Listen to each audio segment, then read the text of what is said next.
Genesis chapter 2. And so the whole universe was completed. By the seventh day, God finished what he had been doing and stopped working. He blessed the seventh day and set it apart as a special day, because by that day he had completed his creation and stopped working, and that is how the universe was created. The Garden of Eden. When the Lord God made the universe, there were no plants on the earth and no seeds had sprouted because he had not sent any rain and there was no one to cultivate the land. But water would come up from beneath the surface and the water the ground. Then the Lord God took some soil from the ground and formed a man out of it. He breathed life-giving breath into his nostril and the man began to live. Then the Lord God planted a garden in Eden in the east, and there he put the man he had formed. He made all kinds of beautiful trees grow there and produce good fruit. In the middle of the garden stood a tree that gives life and the tree that gives knowledge of what is good and what is bad. A stream flowed in Eden and watered the garden. Beyond Eden, it divided into four rivers. The first river is the Pishon. It flows around the country of Havilah. Pure gold is found there and also rare perfume and precious stones. The second river is the Gihon. It flows around the country of Cush. The third river is the Tigris, which flows east of Assyria. And the fourth river is the Euphrates. Then the Lord God placed the man in the garden of Eden to cultivate it and guard it. He told him, "You may eat the fruit of tree in the garden, except the tree that gives knowledge of what is good and what is bad. You must not eat the fruit of that tree. If you do, you will die the same day." Then the Lord God said, "It is not good for the man to live alone. I will make a suitable companion to help him." So he took some soil from the ground and formed all the animals and all the birds. Then he brought them to the man to see what he would come name them, and that is how they all got their names. So the man named all the birds and all the animals, but no one of them was a suitable companion to help him. Then the Lord God made the man fall into a deep sleep, and while he was sleeping, he took out of the man's ribs and closed up the flesh. He formed a woman out of the rib and brought her to him. Then the man said, "At last, here is one of my own kind, bone taken from my bone and flesh from my flesh. Woman is her name because she was taken out of man. That is why a man leaves his father and mother and is united with his wife, and they become one. The man and the woman were both naked, but they were not embarrassed." Yan po. So, ating po titingnan ang ilang bahagi ng points na ating makikita sa binasa natin. Magandang umaga po sa atin. So, yung pong ako po ay mayroon pong Audio Bible Tagalog na Biblia. Wala po doong anumang explanation. Pero dito po sa English ay matapos ko pong basahin ay ako po ay bibigay ng ilang points. Hindi po lahat pero yung mga points na nakikita ko na mari ko ba share kaagad-agad pagkatapos ko pong basahin. So, doon po sa chapter 2, actually, yun po ay karugtong pa ng creation. Kaya makikita natin pagsapit po ng chapter 2 ng Genesis, ay isinama doon yung patungkol doon sa nagawa na ng Panginoon ang whole universe, ang buong mundo. At makita po natin na nang matapos ng Panginoon na ito gawin, ay siya po ay nagpahinga na nung papitong araw. At itong seventh day ay itinangi niya at sa kanya ginawa niya itong special day. Kaya po mahalaga po yung pagkalikha at saka kung paano na mahinga ang Panginoon. Kaya po at sinasabi din po sa ibang translation na hindi lamang special day, ito po ay ginawang sacred ng Panginoon yung pa seventh day. Kaya po normally yung pong mga tunay na mga tagusunod ng Panginoon ay 6 days lang po talaga dapat natatapos na natin yung mga gawain natin. Kaya marunong dapat po mahalaga pagka po tayo Kristiyano, manageable po tayo sa time natin. Wala po tayong sinasayang, walang waste na time sa atin. Dapat po marunong tayo, aware tayo sa time natin kasi alam natin, nagpag-fall po ng ating araw ng pagsamba o yung tinatawag na 7th day o unang araw ng ating pagsamba sa Panginoon, tayo po ay wala po tayong wala na po tayong agam-agam at diretso na po tayo.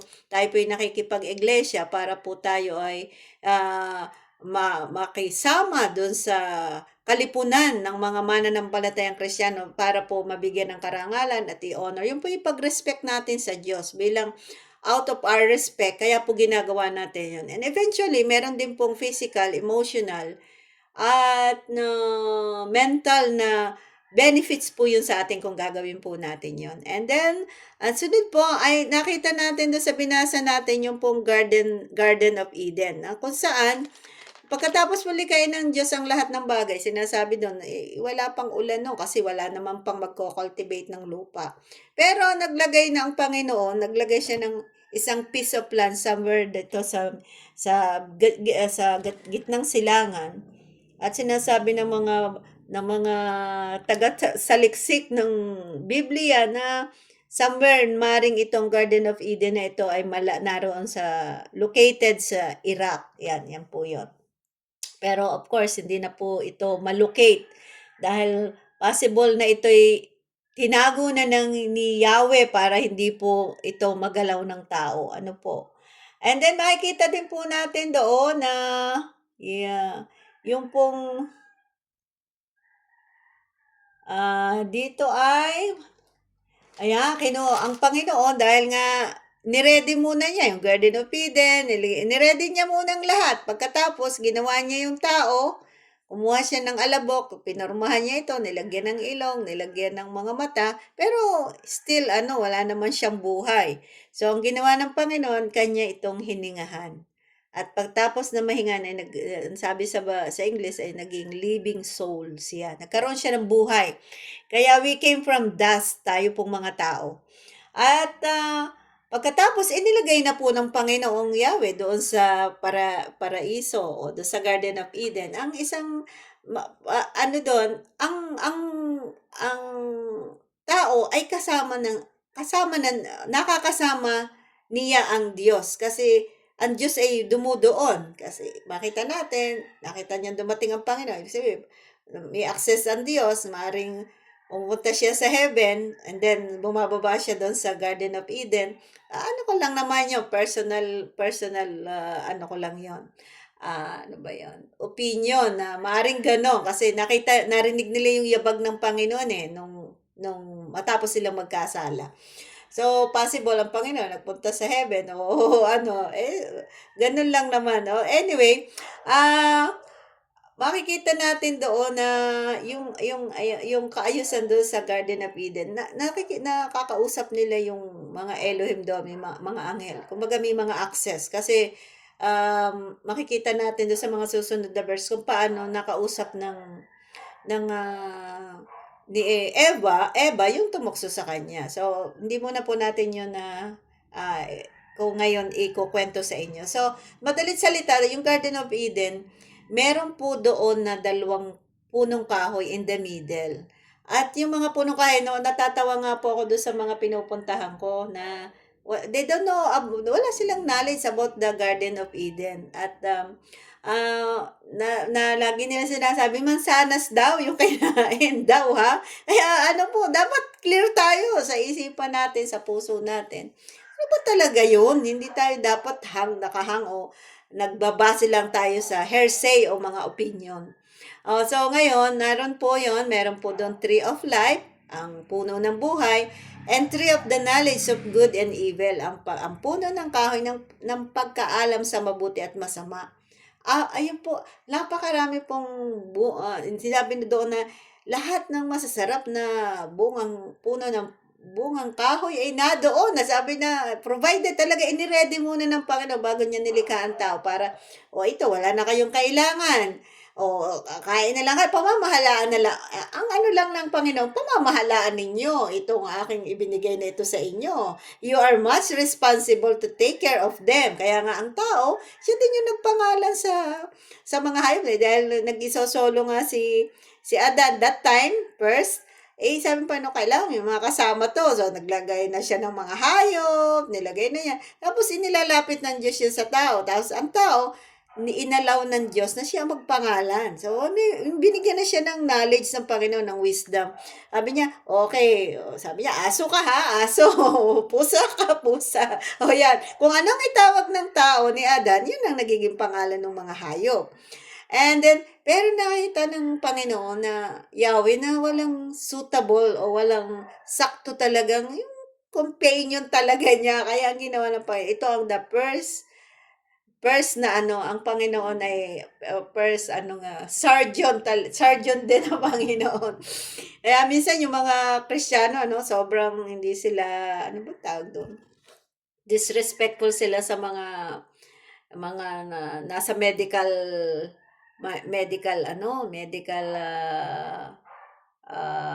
aspeto, yung mga doctor, mga nurses, mga medicine na ginagamit para i-cure ang mga tao. Sabihin nila,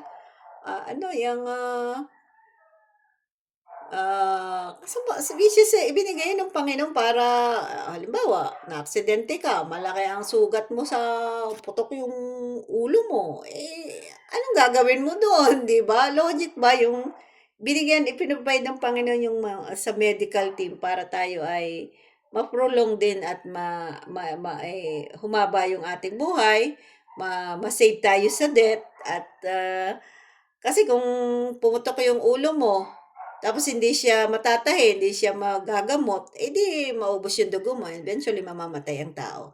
Ganun lang po yun. Tapos ay makita natin pinatulog ng Panginoon si Adan at kinuha niya, pihimbing, hindi alam na talagang, siyempre, nung siya tumulog, ay tinanggal ng Panginoon yung isang ribs niya at ginawa niyang babae. At tapos isinara ng Panginoon yung pinagbuksan niya doon sa ribs ni Adan. At isinarado na din, ang mismo ang Panginoon din ang nagsara nito.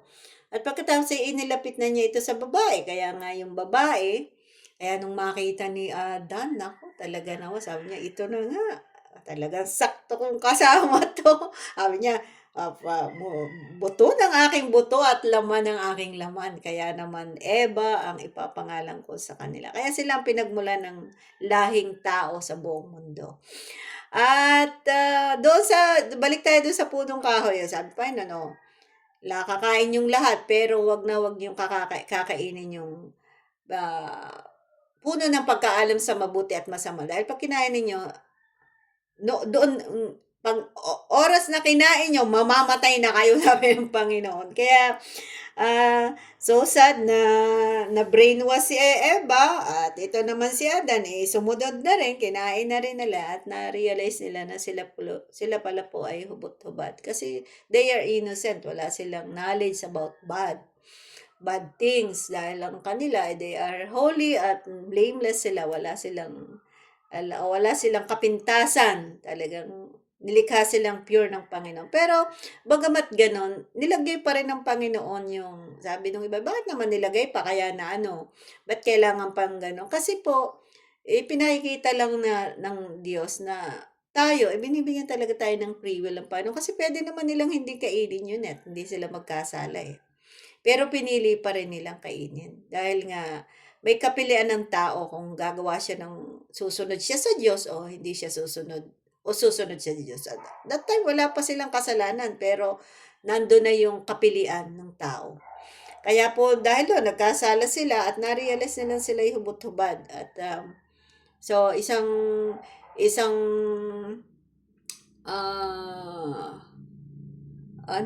result ng kasalanan na iyong kahihiyan. So, bago po natin ituloy yung topic patungkol doon. So, ang narito din po, malalaman natin doon sa paraiso ay may umaagos na tubig, at pagkatapos paglabas ng Garden of Eden, nahihiwalay ito sa 4 na sanga.